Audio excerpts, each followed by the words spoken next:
Alright guys, this is the 2020 Rogue. Now I know there's a lot of videos on these and specs and all that good stuff, but I have yet to have seen one with the Yamaha engine.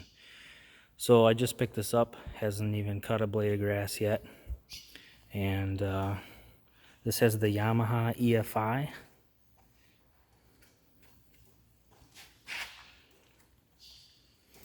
And I watched many videos on the Bad Boys, the commercial grade series, and I just kind of want to do this video to go over a couple things that I feel like other videos have not shown or explained.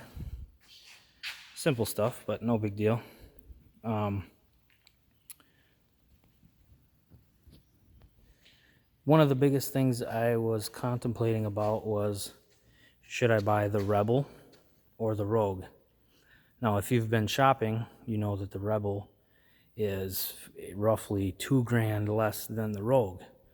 So, also, if you've been shopping and you've been looking at the Bad Boys, you know that the Rogue has their suspension and the Rebel does not.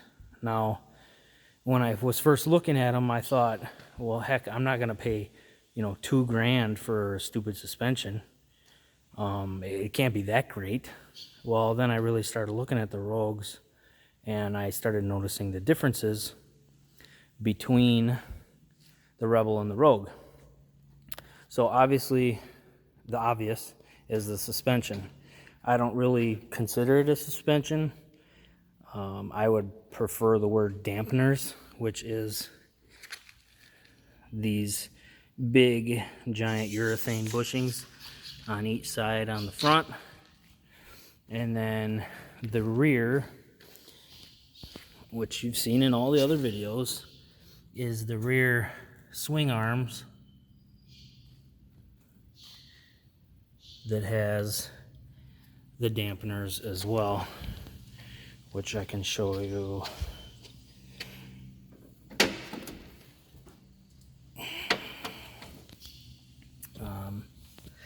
There's one here, one on the other side, and then there's one behind that on each side as well. But one of the biggest things that I noticed between the Rebel and the Rogue was the hydros. The pumps, the motors, whatever you want to call them. On the Rogue, which this is, has these nice big aluminum hydraulic fluid tanks and these big filters, which are easy to get to. On this one, these I believe are what you would call the hydro pump, and the unit down on the wheel I believe is actually considered the motor. And then you have the hoses. I believe this setup is more specifically because of the quote-unquote suspension and the movement of the rear end.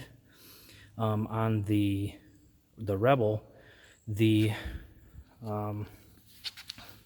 motor and the pump are basically one unit. If you look at the Rebel, the pump is down, or the filter is down here, and it's covered by a little chintzy plastic guard, and the filter is half the size of this one. And then the hydraulic fluid tanks are just some chintzy, probably a third of the size of this little plastic oil tanks. So that was one of the major upgrades I saw as far as the justification of the price. This does have the dual tanks. I asked the sales guy, he didn't really know, so before I brought it home, I filled it up. Although these do feed the motor simultaneously, you do basically have to fill them individually. They probably will level out if you have the time to let it sit, but you're at the gas station or whatever, who wants to take the time to wait that long? Obviously you can see the seat is up and how easily accessible everything is. Once again, this is the Yamaha EFI. This does have the quick oil drain here. And your oil filter is right there. Easy to get at. And your oil dipstick. Over here is your controls, obviously your deck height, your PTO, your key, your oil pressure light, your throttle, your hour meter, and then your USB charging port. Other side is just a little cubby, cup holder, fuel gauge. And I do have to say right off the bat, when I filled this, the needle didn't move. It was stuck on whatever they had filled it with. And I just gave it a few taps with my palm of my hand, and then it went up. Now normally if you got like the Kawasaki motor, your choke would be over here. This one, this mill light, that's basically your check engine light, because this is EFI. So if there was basically a code or a malfunction, that light would come on. This is your parking brake.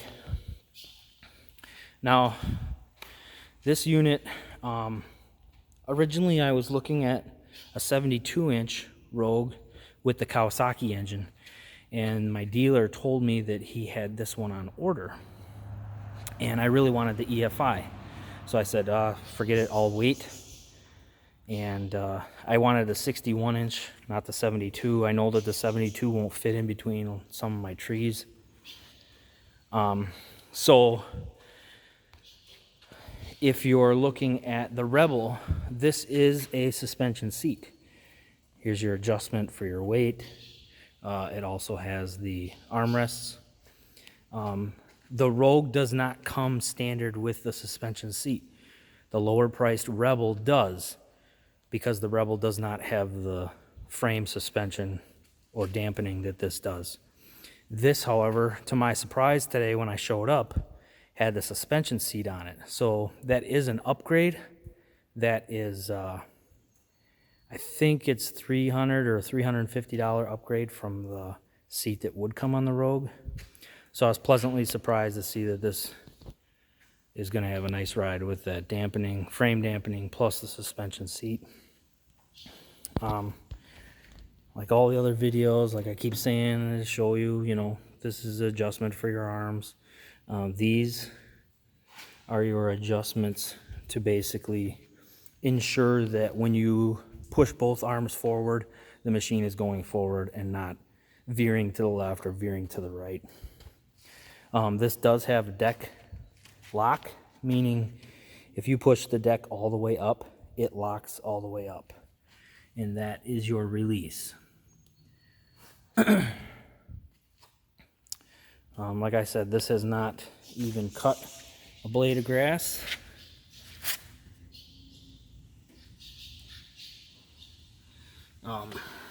These decks are very heavy duty, very thick metal,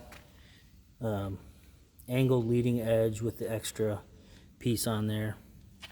Obviously your scalp rollers, they do have a couple of different positions depending upon if you're scalping or not. Another difference between this and the Rebel is both the front and rear tires are 2 inches bigger on the Rogue than they are on the Rebel. You know, if you're looking at a residential series, the highest residential one is the Maverick. If you put this next to a Maverick, this looks like a tank. Makes the Maverick look tiny. So there is, you know, big differences. This is what I have been mowing my lawn with. This is an LS tractor. I do have a 60-inch deck, which is over here. I've had this for, I don't know, 5 years or so. Don't get me wrong, it cuts great, it works great, but I have kind of a bigger property and I use the bucket all the time. I have a rear blade, I have a rear snowblower, I have forks. So when I use this to cut the grass, I got to take the arms off and the bucket off, which is relatively easy, but it is time consuming and it does get irritating. So I'm excited to try this out. The ropes, arm, whatever, they do fold down. The chute, there's nothing that really holds it other than, I believe, you know, there's basically a plastic washer in here, crush washer. I believe the only thing that holds this up is the tightness of the bolts, so I'm sure that will loosen up over time, and time will tell if it stays up or falls down. Get the old typical bungee cord holding it up, but the foot plate is adjustable. You can move this back and forth. That's what all these holes are for. The seat is adjustable, front and rear, typical slider. It does have a seat belt. It does have the rear tilt. The foot piece for raising and lowering the deck has 3 different positions. What else? Oh, the rear, to get to the you have to move that, but if I pull this out, this raises all the way up, and then that lets you get to your pulleys and everything under there.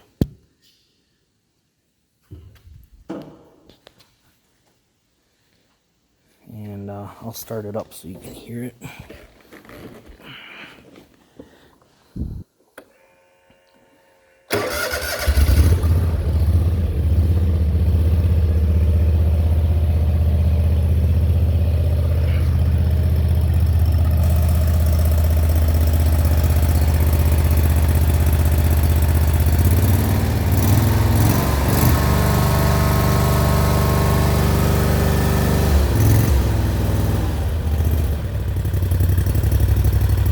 Notice your hour meter does change to a tack after it's running.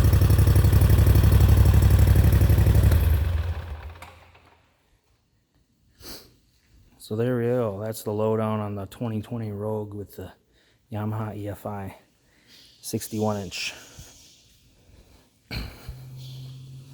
One last thing, it will accept a standard receiver in the front, in case you want to move some stuff, or they make all sorts of accessory attachments, whether it be a rack or for a sprayer or whatever.